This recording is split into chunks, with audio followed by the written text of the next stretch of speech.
রাসূল করিম সাল্লাল্লাহু আলাইহি ওয়াসাল্লাম বলেন, ইন্নাদ দামা লা ইয়াকাউ মিনাল্লাহি বিমাকানিন ক্বাবলা আন ইয়াকা আলাল আরদ।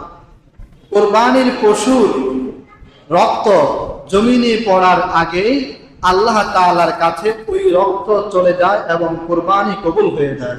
সুবহানাল্লাহ। দেখেন, আপনি যখন পশু সোয়ালেন জবাই করার জন্য, পশুর গলা থেকে মাটি পর্যন্ত কতটুকু পার্থক্য? 1 বিঘা, এতটুকুই তো।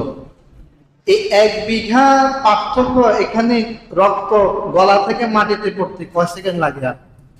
নবী হাদিসে বলেন, এই 1 বিঘা পার্থক্য যেখানে রক্ত পড়তে মাত্র 1 সেকেন্ড লাগতে পারে বা 2 সেকেন্ড, এই 1 সেকেন্ড 2 সেকেন্ড রক্ত নিচে পড়ার আগে 7 আসমান পেরিয়ে আল্লাহ তাআলার কাছে বান্দার কুরবানি কবুল হয়ে যায়। সুবহানাল্লাহ। 2 নম্বর হাদিস, সাহাবায়ে কেরাম প্রশ্ন করলেন, ইয়া রাসূলুল্লাহ মা হাযিহিল আযাহি ইয়া রাসূলুল্লাহ, কুরবানি এটা কি, কিভাবে আসলো? নবীজি বললেন, সুন্নাত আবিকুম ইব্রাহিম, এই কুরবানি তোমাদের জাতির পিতা ইব্রাহিম নবীর সুন্নত। কোন নবীর সুন্নত? ইব্রাহিম নবীর সুন্নত। আমাদের জাতির পিতা কে? ইব্রাহিম নবী। কয়জন? একজন। কুরআনুল কারীম বলছে সূরাতুল আম্বিয়া একদম শেষ আয়াত, আবিকুম ইব্রাহিম হুয়া সাম্মাকুমুল মুসলিমিন, তোমাদের জাতির পিতা ইব্রাহিম। জাতির পিতা কে? ইব্রাহিম। হুয়া, এটা আয়াতুল অনুবাদ, হুয়া সাম্মাকুমুল মুসলিমিন, তিনি তোমাদের নাম মুসলিম, মুসলিমিন এই নাম তিনি তোমাদের রেখেছেন।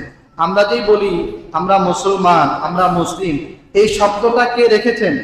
হযরতে ইব্রাহিম নবী। তাহলে জাতির পিতা কে? হযরতে ইব্রাহিম আলাইহিস সালাম। তো নবীজি বললেন, এই কুরবানি তোমাদের জাতির পিতা ইব্রাহিম নবীর সুন্নত। সাহাবায়ে কেরাম বললেন, ইয়া রাসূলুল্লাহ ফামা লানা ফিহা, কুরবানি করলে আমাদের কি সওয়াব হবে? নবীজি বললেন, বিকুল্লি শারাতিন হাসানা, তোমরা যদি কুরবানি করো তাহলে পশুর প্রত্যেকটি পশমের বিনিময় আল্লাহ তাআলা তোমাদেরকে একটি করে সওয়াব দান করবেন। সুবহানাল্লাহ। একটি করে সওয়াব দান করবেন। একটি সওয়াবের ওজন কত? আরেক আয়াতে আসছে আশরুন, এক সওয়াব সমান সমান 10। একটি সওয়াব সমান সমান কত? 10। তাহলে কেউ যদি কুরবানি করে আল্লাহ তাআলা তাকে পশুর প্রত্যেকটি পশমের বিনিময় 10টা করে নেকি দান করবেন। সুবহানাল্লাহ। 3 নম্বর হাদিস, আল্লাহ রাসূল বলেন, মান ওয়াজাদা সাআতান ওয়া লাম ইউতাহি ফালা ইয়াকরাবান্না